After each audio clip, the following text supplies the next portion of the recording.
Quelle joie pour moi de vous retrouver encore une fois pour partager avec vous la parole de Dieu. Je suis le pasteur Samuel Niaoui et c'est toujours un plaisir de faire ces partages.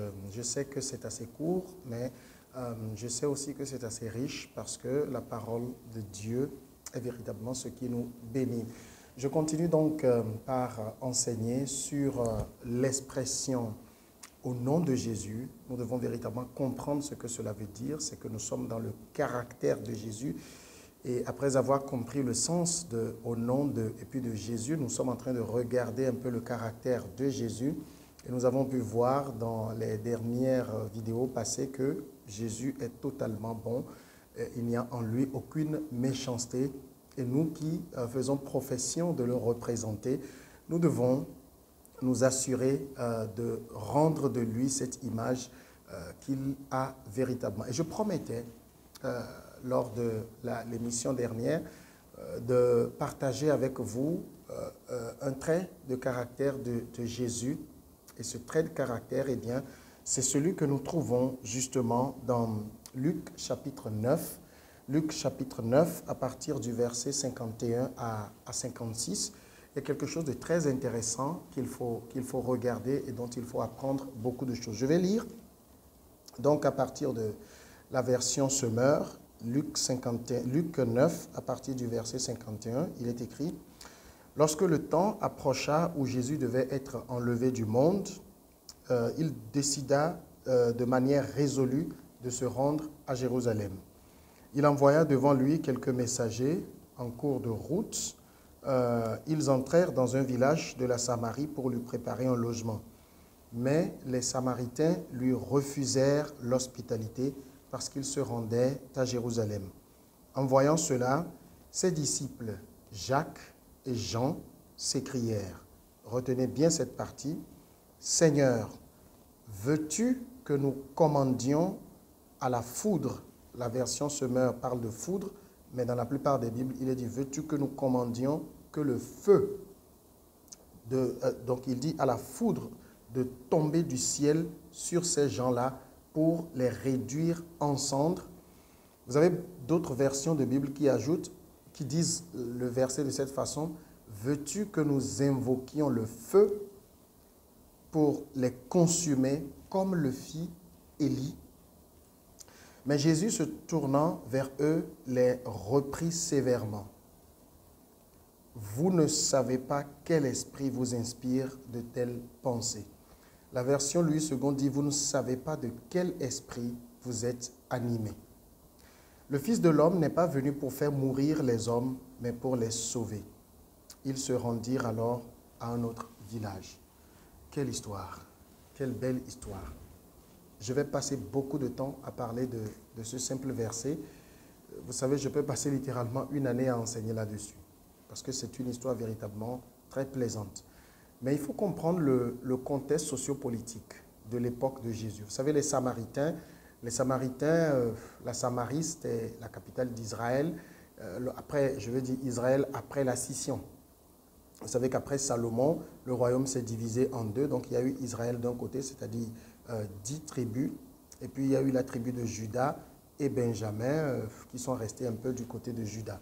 Alors, la tribu les 10 tribus forment donc le royaume d'Israël qui était dirigé. Leur premier roi, c'était Jéroboam, qui a véritablement introduit le peuple dans l'idolâtrie. C'était une idolâtrie vraiment à haute dose. Et de fil en aiguille, le jugement est tombé et le roi assyrien est venu prendre tout le peuple et l'amener en déportation, très très loin de son territoire. Et il a fait occuper maintenant le territoire par d'autres personnes qui n'avaient rien à voir avec les coutumes des Juifs et tout.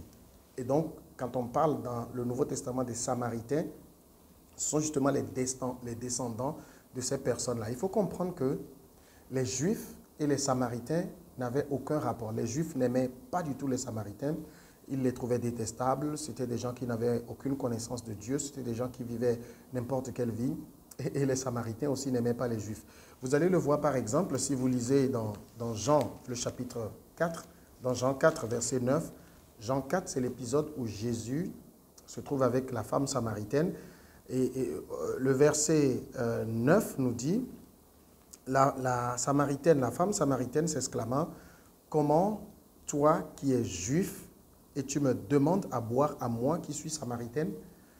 La question peut paraître surprenante. Jésus n'a fait que demander de l'eau. Mais regardez le commentaire de Jean. Il dit, « Les Juifs, en effet, évitaient toute relation avec les Samaritains. » Donc, la dissension entre les deux peuples est telle que c'était un désamour total. On ne s'adressait même pas à la parole, mais Jésus a cassé tous ces codes-là.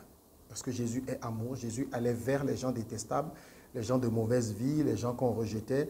C'est pour ça que j'ai souvent l'habitude de dire que l'Église, ce n'est pas pour les justes. L'Église, ce n'est pas pour les justes. C'est pour les gens qui savent qu'ils ont besoin de la grâce de Dieu. Ils viennent à l'Église, voilà pourquoi je n'aime pas les pasteurs qui renvoient les gens parce que leur vie est mauvaise, parce que peut-être ils font un certain nombre de choses qui ne sont pas bienséantes. Il faut les garder et leur enseigner la parole. Si vous les renvoyez de l'Église parce qu'ils sont mauvais, dites-moi où est-ce qu'ils iront pour être bons. Bon, ça c'est un autre sujet.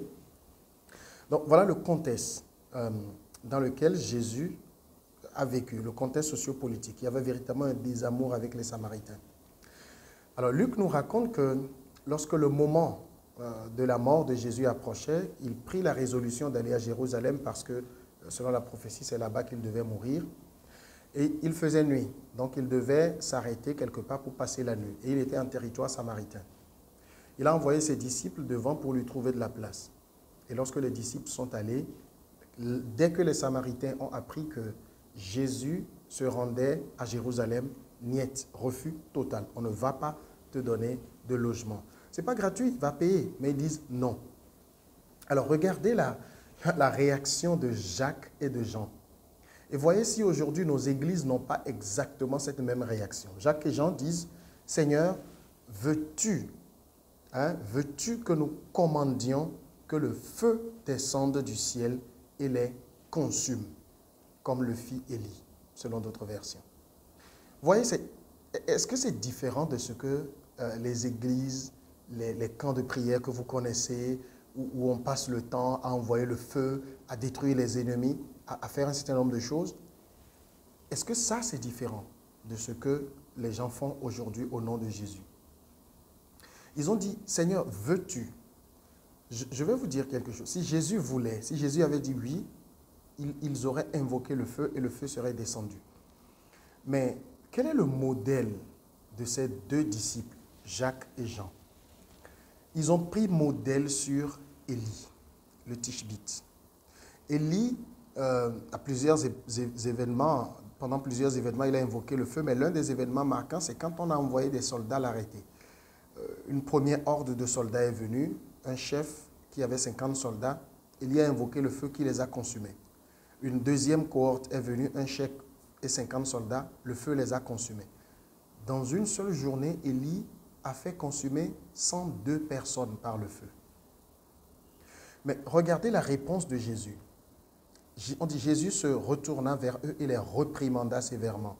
Et voici la réprimande de Jésus. Vous ne savez pas de quel esprit vous êtes animés. Même si je veux être le plus élégant possible, le plus gentil possible, ce que Jésus dit, c'est que l'esprit qui vous anime, l'esprit qui vous pousse à demander le feu, c'est un mauvais esprit. Vous n'avez pas d'autre explication à donner à ça. Alors ma question est de savoir, quel est l'esprit qui pousse les gens aujourd'hui à prier pour la mort de leurs ennemis au nom de Jésus? Pensez-vous que si Jésus était là aujourd'hui, il allait permettre cela? C'est pour ça qu'aucune de ces prières d'ailleurs n'est exaucée. Sinon, vous libérez juste des démons et peut-être ces démons agissent et vous pensez que c'est Dieu qui l'a fait. Parce que ce passage que j'ai lu là, je doute fort que beaucoup de ces églises où on a pris la prière comme un épouvantail pour faire peur, je doute qu'ils lisent ces paroles. Je vais m'arrêter ici aujourd'hui. C'est un passage sur lequel nous allons passer beaucoup de temps, mais je prie véritablement que ces enseignements touchent votre cœur et que vous reveniez à l'Évangile. Parce que sachez-le, comme je l'ai dit, c'est par l'amour que Dieu est en train de gagner le monde. Le Seigneur vous aime, je vous aime également.